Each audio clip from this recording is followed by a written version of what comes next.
हाँ जी, अब अपने बात करते हैं 2.3 की नाइन्थ क्वेश्चन का फिफ्थ क्वेश्चन नाइन्थ क्लास का।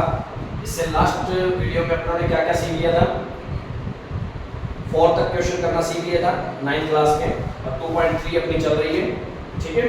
और अपने हम बात करते हैं इस पे फिफ्थ क्वेश्चन। अब फिफ्थ क्वेश्चन के अंदर सारे एग्जाम्पल किसके हैं, क्यूबिक पॉलिनोमियल के हैं, हमें ध्यान रखना क्यूबिक पॉलिनोमियल है सारे के सारे। अब क्यूबिक पॉलिनोमियल में मैंने पहले भी बताया था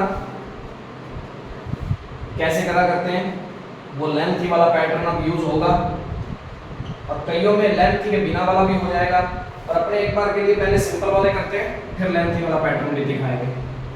जैसे अपने इसका थर्ड पार्ट ले लेता हूँ एक बार के लिए, मैं थर्ड की बजाय फोर्थ पार्ट ले लेता हूँ, फर्स्ट और फोर्थ पार्ट, क्योंकि ये तो इजी वाले तरीके से हो जाएंगे। कौन से वाले तरीके से, जिसमें दो दो के पेयर बनाएंगे वो तो हो जाएंगे। अब बात आती है कि मेरे को तो पता लग गया कि हो जाएंगे, तुम्हें कैसे पता लगेगा, तुम्हें करके देखना पड़ा लगेगा, ठीक है, तभी तुम्हें प्रैक्टिस से पता लगेगा इस चीज़ के बारे में। तो फर्स्ट और फोर्थ तो सिंपल वाले तरीके से हो जाएंगे। फोर्थ का 4 पार्ट्स हैं, 4 टर्म्स हैं, 4 टर्म्स को 2 2 के टर्म्स में कन्वर्ट करके देख लो। देखो भाई क्या कॉमन आ रहा है, x² कॉमन आ रहा है दोनों में, आ रहा है, अंदर क्या रह गया x - 2, इसमें से कुछ भी कॉमन नहीं है तो 1 कॉमन आ गया। माइनस का लिया है तो अंदर वाले साइन भी क्या हो जाएंगे, चेंज हो जाएंगे, ये माइनस का था तो ये प्लस का, ये प्लस का था तो माइनस का, ठीक है। अब दोनों में सेम आना जरूरी है, यदि सेम नहीं आ रहा तो समझ लो तुम इस मेथड से इसको नहीं कर सकते, ठीक है। तो सेम आना जरूरी है तभी तुम इस मेथड से कर पाओगे, वरना नहीं कर पाओगे।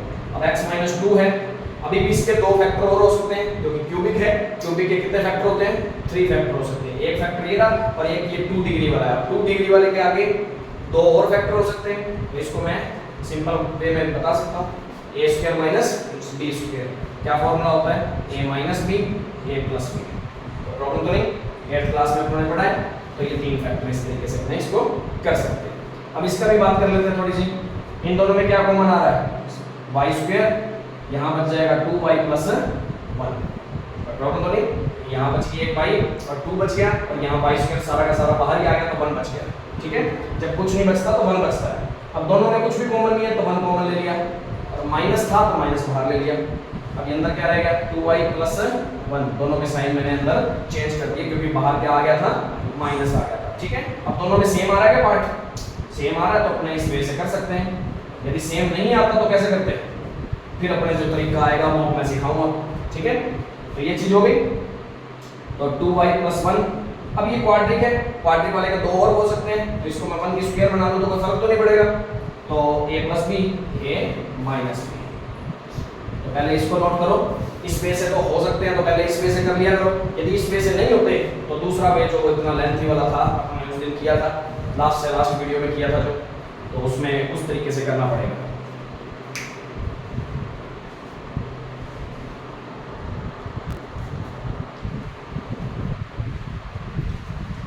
अब अपने फिफ्थ क्वेश्चन की बात कर रहे हैं। फिफ्थ क्वेश्चन के अंदर अपने फर्स्ट और फोर्थ पार्ट तो कर लिया जो किसी तरह इजी तरीके से हो सकता था। अब बात करते हैं सेकंड पार्ट की, इसके फिफ्थ क्वेश्चन की सेकंड पार्ट की, x³ - 3x² माइनस में 9x माइनस में 5, ठीक है, इसकी बात करता हूँ।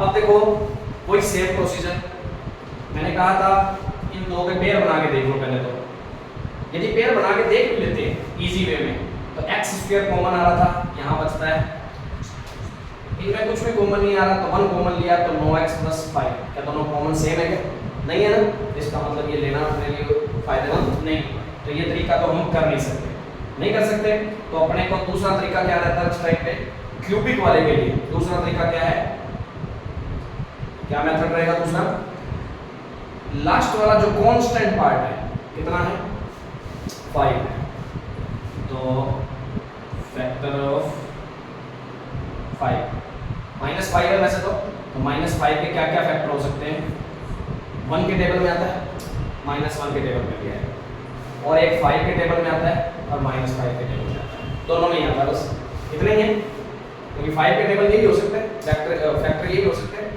तो अपने को किस किस पे चेक करना है, मैंने कहा था क्यूब वाली कोई भी टर्म आ जाए, क्यूबिक वाला कोई भी पॉलिनोमियल आ जाए तो कांस्टेंट टर्म जो भी पड़ी है उसके अपने फैक्टर करके देख लेंगे कि उसके फैक्टर क्या क्या होते हैं। अब 5 किस किस के टेबल में आ सकता है, 1 के और 5 के, तो उनके साथ दोनों में प्लस माइनस लगा लिया मैंने। ठीक है, अब अपने को कम से कम एक फैक्टर तो ढूंढना पड़ेगा, माइंड लगाना पड़ेगा, ढूंढना पड़ेगा। तो सबसे पहले मैं 1 रख के देखता हूँ और मैंने कहा था ये ट्रायल जो भी करके देखेंगे ये ट्रायल सारे रफ में करके देखेंगे। ठीक है, तो अपने जो सेटिस्फाइड होगा अपने को तो वही यही सही क्वेश्चन के अंदर करना है, बाकी सारे अपने लास्ट में करके देखोगे रफ में। तो सबसे पहले 1 रख के देख लेता हूँ फटाफट में, तो यही रख के देख लेता हूँ। 1 की क्यूब होएगी -3 1 स्क्वायर हो जाएगा, माइनस में 9 × 1 हो जाएगा, माइनस में 5 हो जाएगा।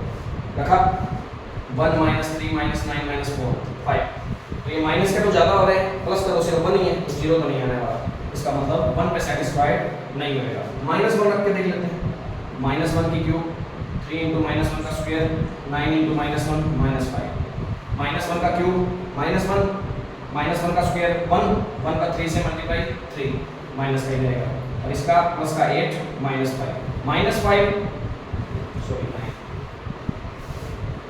9 बन जाए 9 होता है। तो देखो माइनस का 5 माइनस के 3 माइनस के 1 माइनस के हो गए 9 प्लस के 9 माइनस के 9 0 हो गया, तो इसका मतलब -1 सेटिस्फाइड कर जाएगा। तो लिखता हूँ ये px है हमारा कोई, ठीक है, तो x = -1 p -1 करके देखते हैं, -1 की क्यूब -3 -1 का स्क्वायर -1, ठीक है। इसको सॉल्व करेंगे तो -1 -3 + 9 -5 = 0। तो अपने लिख सकते हैं x = -1 is zeros of px। अब ये zeros हो गया तो फैक्टर अपने बना सकते हैं, इसका फैक्टर क्या हो जाएगा x + 1 is a factor of px, मतलब जो भी पॉलिनोमियल था उसका एक फैक्टर तो हमें मिल गया। अब एक फैक्टर मिल गया तो अपने नॉर्मल सी बात है, मैंने तरीका क्या बताया था, कितनी 3 पावर वाला है ना, इसको मैं उठा के लिख लेता हूँ। अब कितनी बार मैं लिखूंगा 3 टाइम इसको लिख लेता हूँ, जो फैक्टर बना है हमारा, कोई प्रॉब्लम तो नहीं। अब 3 टाइम लिखा है तो मेरे को बनानी है सबसे पहले x की क्यूब बनाना है, तो कितने से मल्टीप्लाई करना पड़ेगा इसको x स्क्वायर से, क्योंकि x तो पड़ा ही था, x को x स्क्वायर से मल्टीप्लाई किया तो x क्यूब आ गया। अब कितना और पड़ा है 1x स्क्वायर और आ गया, ये रफ में कर सकते हो करने वाला काम, x क्यूब बन गया और x स्क्वायर बन गया, रफ में करा। अब x स्क्वायर कितने चाहिए थे, -3x स्क्वायर चाहिए थे, अपने पास कितने x स्क्वायर बन गए, प्लस का 1 बन गया, तो माइनस के कितने और चाहिए, -4x स्क्वायर हो रहा है। अब -4x स्क्वायर कब आएंगे, जब मैं इसको आगे वाले को -4x से मल्टीप्लाई करूंगा, ठीक है। तो -4x से मल्टीप्लाई करता हूं तो -4x स्क्वायर हो गया, और -4x को 1 से करता हूं तो -4x आ गया। अब x कितने चाहिए, -9 -4 तो पड़े हैं, -5 और चाहिए हमें, तभी तो -9x होंगे। तो यहाँ पे -5 कब बनेंगे, जब इसको मैं -5 से मल्टीप्लाई करूंगा, तो -5x तो आ गया और -5 हो जाएगा, ठीक है। बन गया ये पूरा का पूरा, तो प्रॉब्लम तो नहीं, क्योंकि इसको सॉल्व करोगे तो यही बनेगा, ठीक है ना। अब इन तीनों में कॉमन क्या आ रहा है, x -1 कॉमन आ रहा था, वो कॉमन तो मैंने x -1 बाहर रख लिया, अंदर क्या बचा x स्क्वायर -4x -5, बात समझ आ गई। अब देखो वही सेम बात, अब ये कितने वाला है, क्वाड्रिक वाला है, क्वाड्रिक के अभी मैंने मेथड करना तुम्हें सिखाया था, उस मेथड से इसको भी आगे सॉल्व कर लेंगे। तो सोचो क्वाड्रिक में मैंने क्या सिखाया था, पहले तो देखो सही तरीके से पढ़े, सही टर्म के अकॉर्डिंग पढ़े, स्क्वायर है फिर 1 पावर है फिर 0 पावर है, ठीक है, सही पढ़ा है। अब देखो मल्टीप्लाई करने पर तो कितना चाहिए, -5, मल्टीप्लाई करने पर -5, और ऐड करो या सब्ट्रैक्शन करो -4 आना चाहिए। वैसे कौन सी डिजिट है, 5 लाने के लिए क्या चाहिए होता है, 1 × 5 एक ही होता है। तो अब देखो -5 मल्टीप्लाई में चाहिए, और -4 कब आ सकता है, -5 हो और प्लस का 1 हो तभी आएगा, क्योंकि ऐड इनका ऐड करो चाहे सब्ट्रैक्शन करो, आंसर कितना आना चाहिए -4।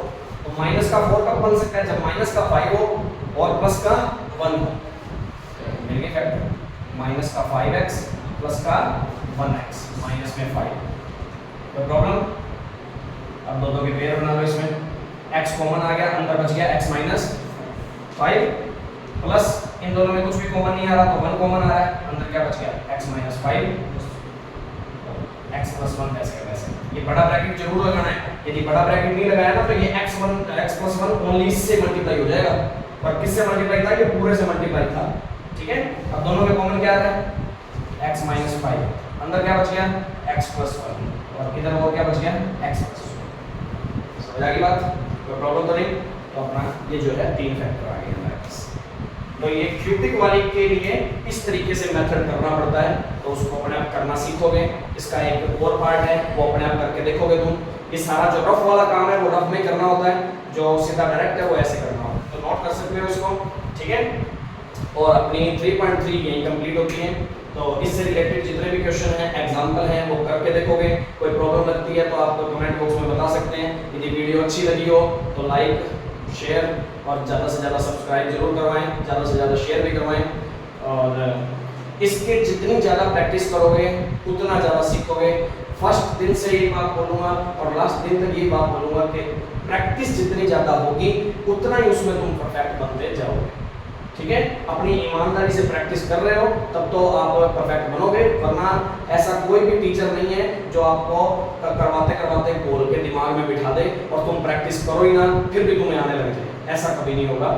ज़्यादा से ज़्यादा प्रैक्टिस करनी ही पड़ेगी यदि अच्छे से अच्छा रिजल्ट लेना है तो। Thank you.